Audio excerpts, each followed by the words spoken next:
नमस्कार दोस्तों, BNA network के यूट्यूब चैनल पर आपका स्वागत है। मैं हूं कुलभूषण।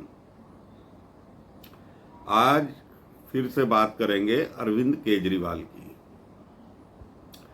2-3 दिन खामोश रहने के बाद आज अरविंद केजरीवाल की नौटंकी फिर से चालू हो गई और आज उन्होंने ये स्वीकार कर लिया कि ईडी या सीबीआई उन्हें भी गिरफ्तार करेगी।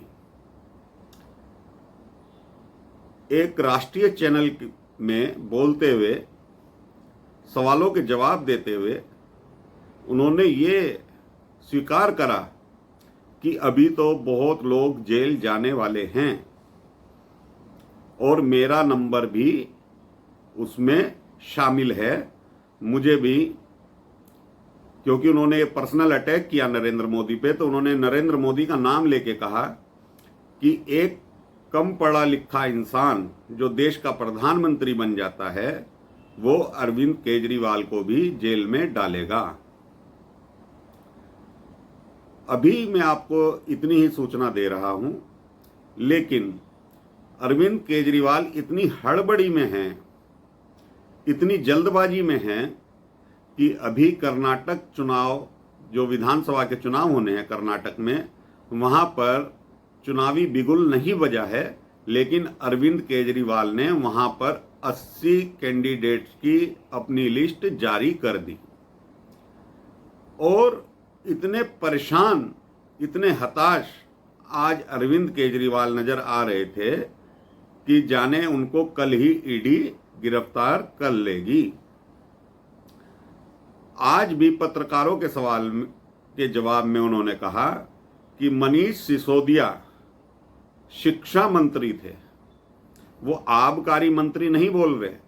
पत्रकार ने पूछा कि मनीष सिसोदिया आबकारी मंत्री थे, उसमें अगर कोई घोटाला हुआ है तो जांच एजेंसियां तो अपना काम करेंगी, लेकिन वो मनीष सिसोदिया को आबकारी मंत्री मानने को ही तैयार नहीं थे। वो बार बार एक ही बात कह रहे थे कि मनीष सिसोदिया ने दिल्ली में शिक्षा के स्तर को ऊंचा किया है और मोदी सरकार हम लोगों को काम नहीं करने देती, इसी वजह से मनीष सिसोदिया को गिरफ्तार किया गया है। और इसी बारे में वो सत्येंद्र जैन के लिए भी कह रहे थे। सत्येंद्र जैन एक कट्टर ईमानदार आदमी हैं और उनको भी नरेंद्र मोदी ने गिरफ्तार इसलिए करवाया क्योंकि उन्होंने दिल्ली में अस्पताल और जो मोहल्ला क्लिनिक बनवाए हैं, अस्पतालों की स्थिति सुधारी है। इसी वजह से उनके काम को रोकने के लिए सत्येंद्र जैन को गिरफ्तार किया गया है।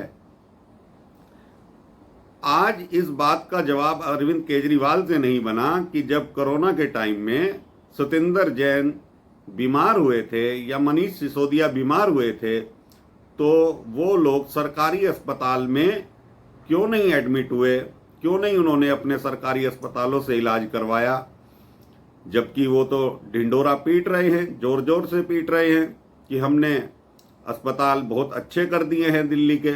तो उन लोगों ने अपना इलाज प्राइवेट हॉस्पिटल मैक्स में करवाया था। अरविंद केजरीवाल का चेहरा आज देखने लायक था। वो इतने तमतमा गए थे पत्रकार के सवाल पूछने से। उन्होंने कह दिया, अरविंद केजरीवाल ने, कि तुम तो नरेंद्र मोदी का पक्ष ले रहे हो, नरेंद्र मोदी का पक्ष ले रहे हो। अब एक पत्रकार अगर किसी व्यक्ति से जो सामने बैठा है उसको सवाल जवाब के लिए बुलाया है, तो अगर सवाल पूछता है तो इसमें कौन सी गलत बात है। बार बार कट्टर ईमानदारी का ढोंग, बार बार आज भी उन्होंने यही दोहराया कि हम भगत सिंह के अनुयायी हैं, चंद्रशेखर आजाद के अनुयायी हैं, हमें काम नहीं करने दिया जा रहा, हमें हमारी ईमानदारी का परिणाम दिया जा रहा है कि हमारे मंत्री जेल चले गए हैं। और उन्होंने बिल्कुल स्पष्ट रूप से कहा कि मेरा नंबर भी लगने वाला है, मुझे भी जेल ये लोग भेजने वाले हैं। अभी कुछ दिन पहले मैंने अपनी एक वीडियो में ये भी बताया था आप लोगों को कि उन्होंने मनीष सिसोदिया का बंगला खाली करवा लिया है। उसमें आतिशी जो शिक्षा मंत्री बनी हैं वो बंगला आतिशी के नाम अब अलॉट हो गया है। तो मनीष सिसोदिया का बंगला जब उन्होंने आतिशी को दिया और सत्येंद्र जैन का भी बंगला शायद अब खाली कराने वाले हैं, तो अब ये लोग इतनी जल्दबाजी में हैं, इनको मालूम पड़ गया है, अपने मुंह से अरविंद केजरीवाल बोल रहे हैं कि मेरी सरकार के कुछ और लोगों का नंबर भी अब आने वाला है। दिल्ली के मंत्री हैं कैलाश गहलोत, वो बस घोटाले में फंसे हुए हैं। तो अरविंद केजरीवाल को अंदर से सब कुछ मालूम है और वो बात बात में एक चीज़ ये कह रहे थे कि जो लोग मनीष सिसोदिया को गिरफ्तार करके ले गए हैं उन अधिकारियों ने अरविंद केजरीवाल को बताया है कि हमारे से जबरदस्ती गिरफ्तारी करवाई जा रही है, जबकि मनीष सिसोदिया के खिलाफ कोई सबूत नहीं है। आज भी अरविंद केजरीवाल चिल्ला चिल्ला कर ये कह रहे हैं कि हमारे खिलाफ कोई सबूत हो ही नहीं सकता, यानी सबूत मिटा रखे हैं तो सबूत कैसे मिलेगा।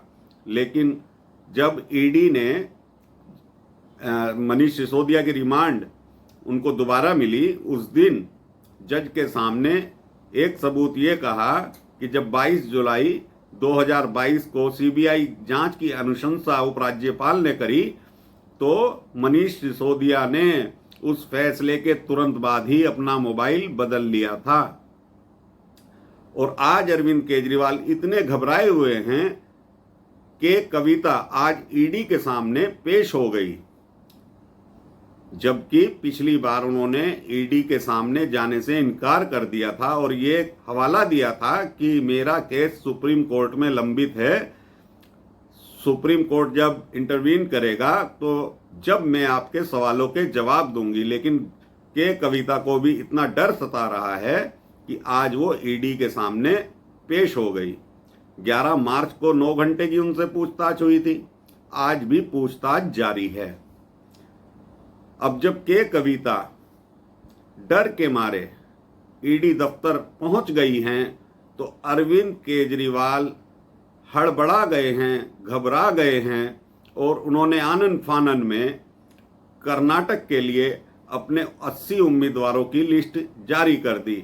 और चैनल पे उन्होंने एक बात और कही कि मेरे जेल जाने के बाद भी दिल्ली का कार्य ऐसे चलता रहेगा। इसीलिए उन्होंने पहले सत्येंद्र जैन जो 9 महीने से जेल में बंद हैं उनसे विभाग तो ले लिए थे, लेकिन उन्हें मंत्री पद से नहीं हटाया था। लेकिन मनीष सिसोदिया के जाते ही केजरीवाल समझ गए कि उनका भी नंबर लगने वाला है, क्योंकि लीकर स्कैम में, शराब घोटाले में अरविंद केजरीवाल असली किरदार के रूप में सामने आने वाले हैं। इसीलिए उन्होंने जल्दबाजी में सौरभ भारद्वाज और आतिशी को मंत्री पद की शपथ दिलवा दी और तुरंत से वो मध्य प्रदेश और कर्नाटक के चुनाव प्रचार में भी लग गए हैं। लेकिन आज उन्होंने एक बात स्पष्ट ये कर दी कि मैं नरेंद्र मोदी के खिलाफ चुनाव नहीं लड़ूंगा। और बार बार आज उन्होंने फिर वही मुद्दा दोहराया। मैंने एक वीडियो ये पहले भी बनाया था। उन्होंने आज भी प्रधानमंत्री पर यह आपेक्ष लगाया कि प्रधानमंत्री कम पढ़े लिखे हैं। अरे एक प्रधानमंत्री बेटियों को पढ़ाने के बारे में बोल रहा है और अरविंद केजरीवाल उन्हें कह रहे हैं कि प्रधानमंत्री इस देश के बच्चों को पढ़ने नहीं देना चाहते क्योंकि वो खुद पढ़े लिखे नहीं हैं। आप वो चैनल देख सकते हैं जो अरविंद केजरीवाल ने कहा, क्योंकि आज उनका चेहरा देखने लायक था। चैनल का नाम मुझे अभी याद नहीं आ रहा है। तो 7 बजे से उनका इंटरव्यू आज आ रहा था। वही चैनल देखने के बाद में आपको ये वीडियो बना रहा हूं। तो दर्शकों, अरविंद केजरीवाल आज इतने हताश और निराश लग रहे थे। पत्रकार उनसे सवाल कुछ पूछ रहे थे, जवाब वो कुछ और दे रहे थे। खुद तो उन्होंने आज ये स्वीकार कर ही लिया कि ईडी अब उनके घर तक पहुंचने वाली है। और उन्होंने ये कहा कि मैं देश पे कुर्बान हो जाऊंगा, मुझे देश पे कुर्बान होने में कोई दिक्कत नहीं है। अब आप दर्शकों ये समझिए कि अरविंद केजरीवाल आज भी नौटंकी करने से बाज नहीं आ रहे हैं। प्रधानमंत्री को बिल्कुल स्पष्ट रूप से इतना नीचा दिखाने की कोशिश कर रहे हैं कि वो कम पढ़े लिखे हैं। जितने भी कार्यक्रम प्रधानमंत्री ने 9 साल में किए हैं, वो खुद कहते हैं प्रधानमंत्री कि मैं जिस चीज का शिलान्यास करता हूं उसका उद्घाटन भी मैं ही करता हूं। समय से पूर्व उन चीजों के वो उद्घाटन करते हैं, चाहे वो एक्सप्रेसवे हो या कोई भी कार्य हो। आज भारत का झंडा पूरे विश्व में ऐसे लहरा रहा है जो कभी 65 या 70 साल में नहीं लहराया। हिंदुस्तान का नाम आज विश्व में बड़ी इज्जत के साथ लिया जा रहा है, तो उस शख्स का नाम नरेंद्र मोदी है। यूक्रेन और रूस का जब युद्ध हुआ था, सिर्फ एक हिंदुस्तान का झंडा ऐसा था कि हिंदुस्तान के तिरंगे को देखकर वहां से सारे छात्र छात्राओं को निकाला गया। युद्ध रोकना पड़ा था उस वक्त रूस को, रूस ने गोलाबारी बंद कर दी थी उस टाइम। तो अरविंद केजरीवाल जी, आप अपनी नौटंकी बंद कीजिए। जो आप इतने हड़बड़ाहट में कार्य कर रहे हैं वो जनता सब देख रही है। प्रधानमंत्री के ऊपर अनर्गल आरोप लगाना बड़ा आसान है। एक टीवी चैनल पर बैठकर ये आरोप आप लगा रहे हैं, आपको शोभा नहीं देता। बार बार ये कहना कि हमें काम नहीं करने दिया जा रहा, एलजी हमारे काम को रोक रहे हैं, ये अच्छी बातें नहीं होती। ठीक है, आप राजनीति कर रहे हैं, राजनीति करिए, लेकिन जिन मुद्दों को लड़कर आप राजनीति में आए थे वही घोटाले आप स्वयं कर रहे हैं। तो इसलिए नौटंकीबाज केजरीवाल जी, इस जनता को आप माफ कर दीजिए। इसी में जनता भी खुश रहेगी। आप राजनीति करते हैं, मुद्दों पर करिए, मुद्दों की राजनीति करिए, जनता के बीच जाइए। चुनाव लड़ने से आपको कोई नहीं रोक रहा, आप चुनाव लड़िए। गुजरात भी आप गए थे, गोवा भी आप गए थे। हाँ, पंजाब में आपकी सरकार इसलिए आई क्योंकि कुमार विश्वास आपकी पोल पहले ही खोल चुके हैं, बता चुके हैं कि आपको पहले से ही खालिस्तानियों का समर्थन था। आज उन्होंने, केजरीवाल ने खुद कहा कि पंजाब में जो अमृतपाल पर कार्रवाई हो रही है वो केंद्र सरकार कर रही है, वहाँ केंद्र सरकार हमें सहयोग कर रही है। अरे जब केंद्र सरकार पंजाब में सहयोग कर रही है तो दिल्ली में क्यों नहीं कर रही? आपकी गलत नीतियों के कारण। तो दर्शकों, ये वीडियो आपको पसंद आए, लाइक कीजिए, शेयर कीजिए और इसे फॉरवर्ड कीजिए। और अरविंद केजरीवाल जैसे नौटंकीबाजों से सावधान रहिए। धन्यवाद। भारत माता की जय।